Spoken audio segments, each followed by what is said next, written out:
va prendre un petit moment pour regarder les fonctions graphiques dans CalcMe. Je vais passer en anglais et je vais commencer par simplement représenter par exemple la fonction qui a x associe x au carré. Mais si je veux faire ça, je vais simplement écrire x au carré. Et ce que je veux faire, c'est pas l'action par défaut, hein. Si je mets entrée, ça va simplement calculer x au carré. Moi, ce que je veux, c'est le représenter graphiquement. Donc j'ai ici le bouton raccourci ou bien CTRL-SHIFT-P et ça va me faire l'action plot. L'action plot, elle dessine. Si vous regardez, il y a écrit plot de point plotter1.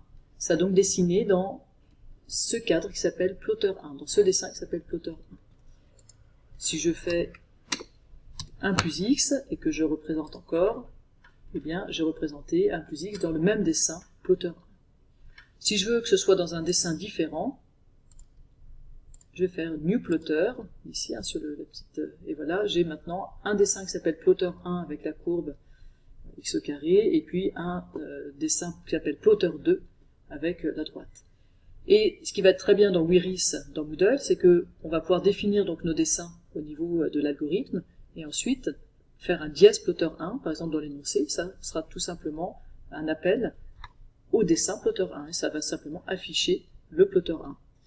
On peut modifier évidemment les couleurs, l'épaisseur, hein, tout ça c'est accessible. On peut aussi enlever par exemple les grillages et les axes. Alors on veut toutes les enlever, les axes verticaux et les axes horizontaux. Alors je n'ai visiblement pas encore tous enlevés. Voilà. Donc ça c'est évidemment une possibilité. On peut à la main ajouter des points, des lignes, des segments, etc. Donc ça je vous laisse tester. Ce que vous faites manuellement sur le dessin est mémorisé, mais vous pouvez aussi faire ça à travers des fonctions. Alors là je vous laisse les regarder. Il faut aller sur l'aide et puis regarder tout ce qui concerne géométrie et graphics, hein, pour avoir voilà une liste des fonctions qui sont disponibles. Alors par exemple, ce qu'on a fait manuellement, on peut le faire avec la fonction plot.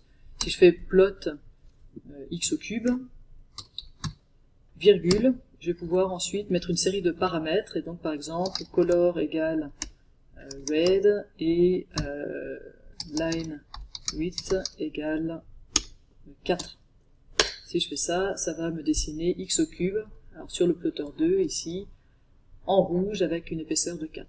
Donc ça typiquement, on peut pas, ces choses qu'on retient pas par cœur, donc faut pas hésiter, aller dans l'aide, faire une recherche plot, et puis se référer donc à la documentation pour la syntaxe et pour avoir une idée de toutes les options qui existent. Alors encore un petit exemple cette fois-ci pour vous montrer quelque chose de plus géométrique, mon analyse. Je peux créer par exemple un point de coordonnées randomisées. On va faire entre moins 4 et moins 1.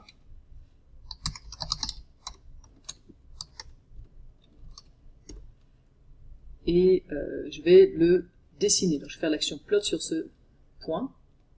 Donc vous le voyez ici, hein, il est en bleu. Si je veux, je peux en changer la couleur. Je peux mettre en rose par exemple.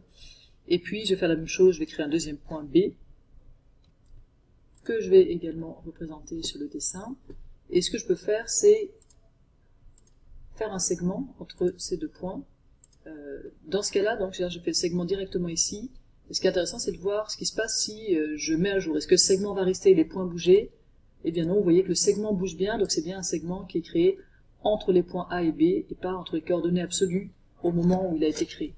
Donc voilà, ça va être évidemment très pratique quand on veut créer des exercices de géométrie avec des éléments random. Alors il y a vraiment beaucoup de choses qu'on peut faire avec les représentations graphiques de fonctions ou la géométrie dans les plotters de CalcMe. Je vous renvoie à la documentation pour, selon, à mon avis, à regarder selon les besoins au fur et à mesure de vos besoins. Voilà une petite liste des méthodes qui sont usuelles, un point, segment, distance, ligne, parallèle, represent qui va permettre de représenter une fonction avec certaines de ses caractéristiques, par exemple son axe de symétrie ou ses asymptotes, Et puis la méthode write qui permet d'écrire du texte, donc c'est bien pratique par exemple pour donner un nom à un point, mais qui malheureusement ne marche pas dans notre version de Wiris. On est à l'été 2020, il faudra attendre la mise à jour pour qu'elle marche avec le random. C'est-à-dire que si vous utilisez write sur quelque chose qui est random, vous allez voir que ça se met pas bien à jour comme il faut quand on régénère de nouvelles données.